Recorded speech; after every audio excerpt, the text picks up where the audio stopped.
तो दोस्तों बिहार आईटीआई में ये काउंसलिंग क्या है और चॉइस फिलिंग क्या है और काउंसलिंग करना कैसे है, आप सभी का तमाम सवाल था और उन तमाम सवालों का जवाब मैं इस वीडियो में देने का कोशिश करूंगा। तो दोस्तों मेरा नाम है आकाश और आप देख रहे हो एएस मल्टी ब्लॉग्स। जैसा कि अभी बीसीईसी बोर्ड ने बिहार आईटीआई का रैंक कार्ड 4 तारीख को ही जारी किया था और काउंसलिंग का अभी कोई भी नोटिस नहीं आया है, लेकिन फिर भी बहुत सारा कमेंट आया है मुझे, तो मैं सोचा कि इस पे एक लॉन्ग वीडियो ला देता हूँ। तो सिंपल सी बात आप सभी समझ लो कि जब काउंसलिंग का नोटिस आएगा तो आप सभी को क्या करना है, उसके लिए लिंक देगा, ठीक है। तो उस लिंक पे आप सभी क्लिक करोगे तो आपको रजिस्ट्रेशन नंबर और पासवर्ड, ये दोनों आप सभी अभी से ही याद कर लो कि क्या है आपका पासवर्ड, ठीक है। तो उसके लिए आप फॉरगेट भी कर सकते हो, कोई टेंशन नहीं लेना। अगर पासवर्ड भूल भी गए होंगे तो फॉरगेट हो जाता है, ठीक है। रजिस्ट्रेशन नंबर जब आप साइबर कैफ़े में गए होंगे, जब आईटीआई का फॉर्म भरे होंगे, तो उस टाइम आपको वहाँ से रजिस्ट्रेशन नंबर मिला होगा, उस पर लिखा होगा, तो वो रजिस्ट्रेशन नंबर आपको वहाँ पे डालना होगा। फिर उसके बाद पासवर्ड अगर आप भूल गए होंगे तो फॉरगेट करने का ऑप्शन आता है, आप फॉरगेट कर सकते हो, उस पर मैं वीडियो ला दूँगा। तो आप सिंपल सी रजिस्ट्रेशन नंबर और पासवर्ड डाल के जैसे ही लॉगिन करोगे तो ओटीपी आएगा। ओटीपी में भी 2 ऑप्शन देता है वहाँ पे, एक मोबाइल नंबर देता है और दूसरा जीमेल। जब आप साइबर कैफ़े में गए होंगे तो वहाँ पे आप अपना पर्सनल जीमेल दिए होंगे। 2 ऑप्शन देता है इसलिए कि अगर बाई चांस आपका नंबर बंद हो गया या कुछ भी, तो आप अपना ईमेल पर मंगवा करके अपना जो है काउंसलिंग कर सकते हो, ठीक, यही बात है। तो आप सभी समझ गए होंगे। तो आप क्या करोगे, लॉगिन करोगे। लॉगिन करने के बाद ही चॉइस फिलिंग का ऑप्शन आता है। ये आप सभी को उतना भटका रहा होगा सब कि ये दोनों अलग है। मैं सिंपल सी बात आप सभी को बता दूं कि काउंसलिंग और चॉइस फिलिंग दोनों एक ही है, ठीक है। काउंसलिंग में ही चॉइस फिलिंग आता है और इसके लिए मैं डिटेल में वीडियो लाऊंगा कि कैसे करना है, ठीक है। तो आप जैसे ही लॉगिन करोगे तो चॉइस फिलिंग का ऑप्शन आएगा उसमें, तो आपको क्या करना है, उस पर क्लिक करना है। जैसे ही आप उस पर क्लिक करोगे उसके बाद आप सभी को उसमें आएगा, आपका डिस्ट्रिक्ट सेलेक्ट करने को आएगा, ठीक। उसके बाद ट्रेड सेलेक्ट करने को आएगा और उसके बाद कॉलेज सेलेक्ट करने को आएगा। ये 3 ऑप्शन आएंगे वहाँ पे और इन तीनों ही तो मेन इम्पोर्टेंट है कि कैसे सीक्वेंस में रखना है कि हमको मनपसंद ट्रेड और मनपसंद कॉलेज मिल जाए। यही मेन पॉइंट होता है। बहुत से भैया होंगे या बहुत से भाई होंगे जो यहीं पे गड़बड़ करते हैं, तो उनका वंचित रह जाते हैं कॉलेज पाने से या ट्रेड पाने से। यही मेन प्रक्रिया है काउंसलिंग। यहाँ पे आप गड़बड़ करोगे तो आपको कॉलेज नहीं मिलेगा। तो कैसे करना है मैं आप सभी को बता देता हूँ। पहले तो आप ये चैट देख लो, मैंने इस तरीक़ा से किया है, ठीक है। आप सभी पहले चैट देख लो और उसके बाद मैं समझाता हूँ, क्योंकि ये समझना थोड़ा सा डिफ़िकल्ट है, लेकिन फिर भी मैं आप सभी को समझाने का 100% प्रयास करूँगा, क्योंकि भाई इमेजिनेशन है, कैसे आपको समझाना है ये इमेजिनेशन पे डिपेंड करता है। क्योंकि भाई देखो, होता है ना, डिजिटल स्क्रीन थोड़ी ना है यार, अभी आया नहीं है तो कैसे बताऊंगा स्टेप बाय स्टेप। आएगा तो मैं उस पर पूरा डिटेल में, एक भी पॉइंट नहीं छोड़ूंगा, पूरा डिटेल में वीडियो बनाऊंगा। आप सिंपल सी ये चैट देख लो, उसके बाद मैं आप सभी को बताता हूँ। मेरा अपना ज़िले से एग्जाम्पल देता हूँ। मेरे ज़िले में जैसे ही लॉगिन करोगे, चॉइस फिलिंग पे जाओगे, 3 ऑप्शन आएंगे, तो तीनों ऑप्शन का बताता हूँ कैसे करना है। जैसे मेरे ज़िले में, मैं सारण ज़िले से बिलोंग करता हूँ और सारण ज़िले में 4 सरकारी आईटीआई कॉलेज हैं।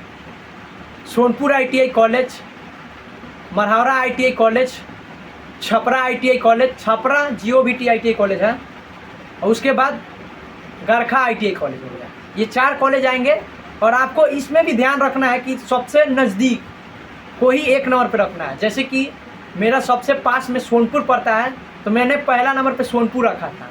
वैसे ही आपके डिस्ट्रिक्ट में जो कॉलेज आपके पास में पड़ता है, उसी कॉलेज को पहले नंबर पे रखना है। तो कैसे करना है ये भी बता देता हूँ। जैसे कि आपके डिस्ट्रिक्ट में, जैसे कि मेरा डिस्ट्रिक्ट में सोनपुर पहला नंबर पे पड़ता है, तो मैं क्या करूँगा, पहला नंबर पे क्या करूँगा, सोनपुर को रख दूँगा, ठीक। क्या करेगा, वहाँ पे डिस्ट्रिक्ट सेलेक्ट कर लोगे। जैसे कि सारण डिस्ट्रिक्ट मेरा है तो सारण डिस्ट्रिक्ट सेलेक्ट कर लूँगा।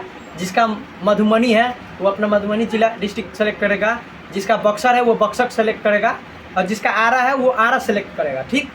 सेलेक्ट कर लोगे, उसके बाद आपका आएगा कॉलेज सेलेक्ट। सीधा सी बात, उसके बाद कॉलेज सिलेक्शन आएगा। तो जैसे ही आप डिस्ट्रिक्ट सेलेक्ट करोगे तो उस डिस्ट्रिक्ट में जितना भी गवर्नमेंट आईटीआई कॉलेज है वो वहाँ पे शो कर देगा। उसके बाद आप क्या करोगे, उस कॉलेज को चॉइस करोगे। उसके बाद आप सभी को ट्रेड का ऑप्शन आएगा, तो ट्रेड में आप इलेक्ट्रीशियन चॉइस करोगे पहला नंबर पे, वो हो गया ठीक। फिर दूसरा नंबर पे क्या करना है, फिर उसके बाद डिस्ट्रिक्ट सेलेक्ट नहीं करना होता है, उसके बाद डिस्ट्रिक्ट अपने से ऑटोमेटिक वो सेलेक्ट ले लेता है। उसके बाद आपको क्या करना है, कॉलेज सेलेक्ट पे जाना है। फिर उसके बाद दूसरा नंबर पे क्या करना है, दूसरा कॉलेज डालना है अपने ही डिस्ट्रिक्ट में जो पास में हो। जैसे कि सोनपुर डाल दिया, फिर उसके बाद मैं छपरा डालूंगा, तो छपरा में भी ट्रेड का ऑप्शन आएगा। उसके बाद तो ट्रेड क्या करोगे, इलेक्ट्रीशियन डालोगे। इलेक्ट्रीशियन जैसे ही डालोगे, फिर उसके बाद तीसरा नंबर पे आपको क्या करना है, मरहौरा डालना है। तीसरा कॉलेज डालना है। पहला नंबर पे सोनपुर डाल दिया, उसमें इलेक्ट्रीशियन डाल दिया ट्रेड। फिर दूसरा नंबर पे मरहौरा डाल दिया, फिर उसमें भी मैंने इलेक्ट्रीशियन डाल दिया, सॉरी मरहौरा बोले, छपरा डाल दिया, फिर उसमें भी इलेक्ट्रीशियन डाल दिया। फिर तीसरा नंबर पे ये क्या बोलते हैं, मरहौरा डालूंगा और उसमें भी इलेक्ट्रीशियन डालूंगा। 3 कॉलेज हो गया और तीनों में मैंने इलेक्ट्रीशियन डाला है और तीनों कॉलेज अपना नियर देख के ही डाला है, ठीक। और चौथा नंबर पे गरखा हो गया, तो क्या करना है, गरखा का भी सिलेक्ट करना है, उसमें भी पहला नंबर पे इलेक्ट्रीशियन ही डालना है। ये 4 हो गया, 4 कॉलेज हो गया और चारों में मैंने फर्स्ट नंबर पे इलेक्ट्रीशियन ही रखा है, ठीक है। इसके बाद क्या करना है, दूसरा नंबर पे ऐसे ही करके, जैसे फर्स्ट नंबर पे सोनपुर डाला था तो सोनपुर में फिटर डालूंगा। फिर उसके बाद छपरा डाला था, फिर छपरा में भी फिटर डालूंगा। फिर मैंने मरहौरा डाला था, फिर मरहौरा में भी फिटर डालूंगा। फिर उसके बाद गरखा डाला था, फिर गरखा में भी फिटर डालूंगा। ऐसे ही करके मैं आप सभी को 10 ट्रेड दूंगा। 10 ट्रेड को ऐसे ही चॉइस करना है। इसके लिए मैं डिटेल में वीडियो लाऊंगा। आपको अगर समझ में आया होगा तो बढ़िया है, नहीं भी समझ में आएगा तो अब भी बढ़िया है, क्योंकि मैं इस पर पूरा डिटेल में वीडियो लाऊंगा। और आप ये चैट देख लो, ऐसे ही काउंसलिंग करना होता है। जब आप चॉइस फिलिंग करोगे तो ऐसे ही आपको लिस्ट देगा, वहाँ पे PDF देगा कि आपने अपना चॉइस फिलिंग कैसे किया है। सिंपल सी बात, आप सभी समझ गए होंगे, आपका डाउट क्लियर हो गया होगा। तो यही सब था चॉइस फिलिंग। जैसे ही नोटिस आएगा BCEC बोर्ड के द्वारा, मैं उस पर वीडियो लाऊंगा। आप सभी को पहले ही बता देता हूँ, देर है लेकिन अंधेर नहीं है।